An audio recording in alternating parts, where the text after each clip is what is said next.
आगे बढ़ेंगे और खबर शामिल कर लेंगे पेशावर से। ज़हीर अली शाह की रिपोर्ट के मुताबिक जहां पर पार्टी रहनुमा पीटीआई शानदाना गुलजार ने कहा है कि इमरान खान पर 200 झूठे केसेस इसलिए नहीं बनाए कि उन पर इंसाफ मिले, बल्कि इसलिए बनाए हैं कि उनको तंग किया जाए। देखते हैं ये रिपोर्ट।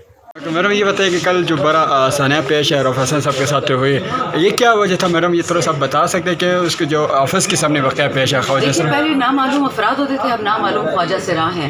तो अगर ये मुल्क अस्तगफिरुल्लाह हमें इनसे भी नहीं बचा सकता तो फिर पता नहीं पाकिस्तान कहाँ जा रहा है। मैडम इस वक्त क्या इक़दाम करना चाहेंगी, कैसे कार्रवाई करेंगे आप? उन्होंने तो FIR काट दी हैं, लेकिन मुझे लगता है कि ये लोग पाकिस्तान की बका इनको नहीं पसंद। इनको सिर्फ लूट मार चाहिए, चोर चकारी चाहिए, कत्लो गारत चाहिए, ताकि मुल्क खुदा न खास्ता हो जाए कुछ। लेकिन जब तक ये खान जिंदा है और हम खान के सिपाही जिंदा है, पाकिस्तान का कोई नुकसान नहीं हो सकता इंशाअल्लाह। मैडम क्या देखे 30 मई को दोबारा का खान साहब को कोटवीन के हवाले से फिर दोबारा पेश किया जा रहा है, ये क्या? इतने डरपोक लोग, एक तस्वीर से इनकी जान जाती है, वो बंदा निकलेगा तो ये लोग क्या करेंगे? इनकी तो काम पे टांग जाएंगे।